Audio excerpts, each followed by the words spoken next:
I am Matthew Schwartz with Information Security Media Group, and it's my pleasure to welcome to the ISMG studio Itai Greenberg, the Chief Strategy Officer with Checkpoint. Itai, thanks for being here. Hi, Matthew.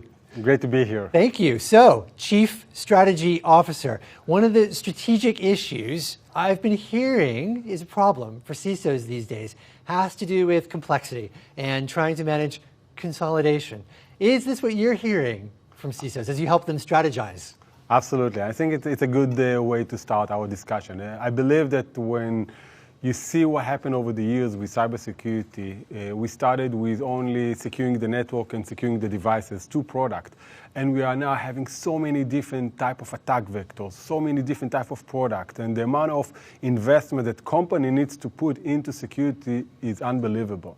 Now, the way customers over the years started to do it is by buying here product, and another product. The problem they are facing today is that those products, they do not really work with each other. Like, these are siloed products. There is no real platform architecture which customers today have the ability to manage it in a more cohesive and more simple way.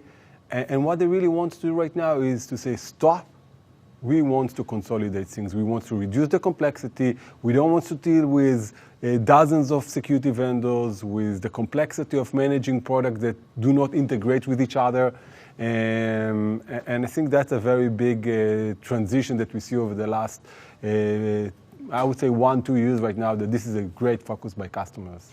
I think we've seen this if you look historically, right? Sometimes there's more products and then there's consolidation and then there's more products and there's consolidation. What is driving this challenge these days, do you think? Why is there so much complexity? And how do you then, I guess, approach it from a security architecture standpoint?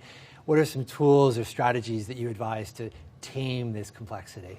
So I think that you're very much right about the history. Now, when we look back in the days of the network security, for example, we used to have a firewall and a separate product for VPN, a separate product for maybe IPS, and another one for antivirus, and another one for internet or web security, and we consolidated it all. So today we call it next generation firewall, and this product have everything. But over the years, like, it becomes like complex, and we simplified.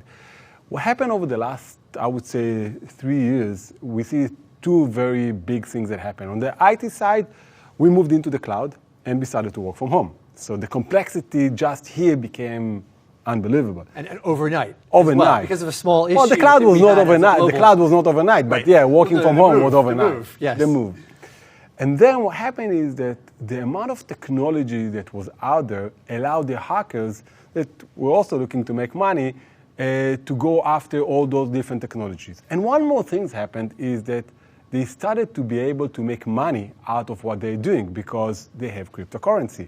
So cryptocurrency, in a way, enabled all those hackers to translate whatever they're doing not into data or knowledge, but into real money. And customers had to deal with a proliferation of technologies, working from home, SaaS security, SaaS product, cloud product, on-prem, mobile device, bring your own device, the home computer, and it was insane. And they started to put product and technology all over for security standpoint, but they do not work together. And when things do not work together, think about protecting your country where every piece of the army, every piece of the defense force are not communicating and talking to the other defense force. Chaos. Chaos. This is chaos. Right. And you have this massive attack surface now, as you say, because you have all these technologies. Any slight problem can be taken advantage of by a skilled attacker. We have a lot of skilled attackers. As you say, cryptocurrency, a quick way to monetize these attacks. Indeed. Security architecture then. I mean, you're strategizing how to deal with this problem. How do you recommend you approach this from a security architecture standpoint? So, again, I would continue with what you just said and then move into this question. Think about what happened right now with ChatGPT, as hackers can easily, every novice, everyone that starts his way into hacking can open ChatGPT and it will help him to do this first move so easily. So it will become even more easy right now. Now, to your question about how customers can approach this consolidation and building a platform or an architecture for their environment, first of all, they need to put it as a goal. And most CISOs and customers today started to realize we need to have an architecture, and it's not about let's have an RFP for this specific product. And they will ask questions just about this use case and nothing else. And then we have another use case and just find a product from different vendors for this. When you think about a consolidation, when you think about a platform, you need to think about how everything works together. So when you are coming with an RFP, ask yourself, how is it going to be integrated to everything that I have? How do I manage the operation for everything? And you know what? I'll give it to you from a different angle. Let's say look at it from the attacker standpoint. If I am the attacker and I want to attack you as a customer, I will produce this malicious file. And I will try to get these files to your company in different ways. Maybe I will send it to you via your corporate email, or maybe through your private email, Gmail or Office 365, 2 different ways. Or maybe I will send it to you as an attachment to your WhatsApp. Or maybe I will put it in some box or the internet and I will send you a link to go and download it. So you can see that the same file, the same malicious file that I created as an attacker, I can bring it to you in so many different ways. So what do you do as a customer? Do you put one product to deal with the attack vectors of corporate emails, a different product to put it on the web? You may not have anything for your private email or for WhatsApp, and you are having different type of level of securities from different vendors, different products, just to deal with the same malicious file. When you think about consolidations, you think about how can I use the best technology to prevent this type of malicious file across your corporate email, your private email, your web, your WhatsApp, your mobile, your endpoint, your cloud, and so on and so forth. And that's a big difference when you think about how you build an architecture, how you architect your security in your environment. So creating a more unified approach to your architecture. Exactly, exactly. And so, I mean, from a strategic standpoint, it sounds like you're advocating CISOs take a deep breath. We've had this rush to the cloud, step back, look at the big picture, and look at how they can reduce their complexity by, I guess, killing a lot of birds with as few stones as possible. Very much indeed. The benefit will be they will increase dramatically the level of security in the organization. They will reduce dramatically the level of complexity and the operation cost. They will have to deal with less vendors, vendors that are not integrating with each other. And eventually they will be able to utilize the security that they already acquired. They bought some product to the maximum. Today, they are probably consuming or utilizing only 30-40% of the security power of what they consumed because things do not work.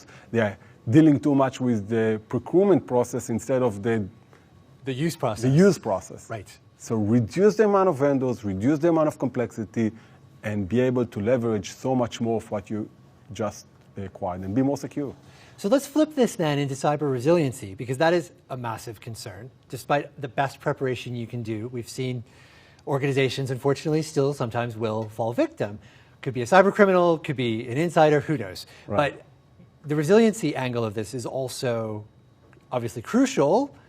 When you're thinking and strategizing this and maybe trying to sell it to your board, how does resiliency also factor into this?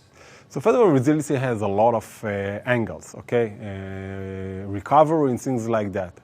We in Checkpoint, we very much believe that the best way for you to be resilient for attacks is not to think about what happened after you being breached.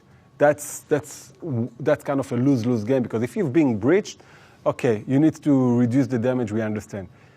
Invest most of your efforts from just preventing attack and not focusing on detecting the attack. So many customers will say, I will build a SOC and I will put people in my SOC, and those people will all the time look for computers that are being breached and will try to remediate.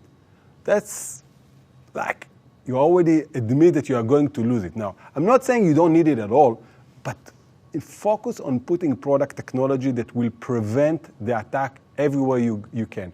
And the resiliency of consolidation will be that if one product, for example, like let's assume the endpoint or your email, find computer that is got a malicious file, visited a malicious link or phishing link or being infected, he can communicate with the other product that you have in your platform, in your architecture, to tell them, listen, this computer is at risk. You need to put additional security on this communication from this device. Maybe you need to quarantine it. Maybe you need to do things automatically, but it doesn't involve anyone to do things manually. And the consolidation and the platform will allow multiple products to work together and to be collaborative in the way they're actually functioning. So we in Check Point, we call it the 3 Cs, consolidations, collaborative, and it allows you to eventually manage it all together. And everything is the comprehensive piece. So sounds like you're also getting automation in there. And when we talk about automation, I think artificial intelligence or machine learning often comes into the discussion, bit of a buzzword, but how are you seeing that, if you are, improve things as we try to deal with these sorts of threats from here forward? So automation, I would look at automation from 2 different angles. There's the automation of give me APIs and I will script my way to do things. So if I am a sophisticated cyber IT persona or I'm developers, give me API and I will do my stuff. That's one way of thinking about automation. A different way to think about automation is to make it adaptive, to make it in such a way that the vendor that provides the security product says, I don't need you to invest manual efforts in tuning this product to your needs, to your use cases. I will learn about your devices automatically. I will learn about your risks and fix them. I will remediate things without issuing a ticket for you to do the job. I will be adaptive in the way I'm applying zero trust in your environments, reducing the attack vectors, hardening your environment. So it has a lot of aspects when you think about automation in the scope of making it adaptive. It's autonomous in a way. So as organizations are looking forward, we've talked about trying to get greater autonomy into how they're dealing with emerging threats. What do you think security organizations, just to look at it from a different angle, we were talking about the attacker perspective, what do you think security organizations, CISOs, need to be preparing for? Because obviously they're budgeting now, but they're facing future threats as well. True. So first of all, I think CISO needs to assume 2 things based on the history. The number of attack vectors is going to grow. The number of attack technologies they will need to consume is going to grow. And they are going to end up with a matrix of a complexity that will double itself every other year, which if today they need to deal with, let's assume, 20 attack vectors and 10 different technologies or 20 different technology, this is going to be doubled every other year. The amount of attack vectors, now we're talking about IoT and OT, we're talking about smart contracts, we're talking about Web 3.0, we're talking about so many new things that many companies still do not even use today in their environment. And the amount of attacks are being also getting more sophisticated with supply chain attacks, and obviously ransomware is very big, and we see more of those kind of type of attacks. So what they need to prepare is to assume that this is going to grow. And again, moving back to my recommendation, if you consolidate things, if you think about a platform and architecture in your environment, this will become something that will be easier for you to deal with. What advice would you offer CISOs in terms of next steps if they're looking for more guidance, if you will, on reducing complexity? Sure. So first of all, I think Gartner did a very good recommendation in the sense of the mesh architecture. They talk about cyber mesh architecture, recommended for people to read about it. We in Check Point, we promote what we call the infinity architecture, which was there even before Gartner wrote the mesh, but works quite maybe they read aligned. Maybe not, but I think they hear what actually customers actually needs, and we've been working on this approach of consolidation with our infinity architecture for like, I think 6 years by now, and you can always read our documentation and explanation about best practices and how customers actually take advantage of this unified architecture. Fantastic. Well, Itai, I really appreciate your thoughts and your guidance today for CISOs, especially as they're trying to consolidate and eliminate some of the complexity they face. Matthew, thank you very much. It was a pleasure to be here. Thank you. Thank you. I'm Matthew Schwartz with Information Security Media Group. Thanks for joining us.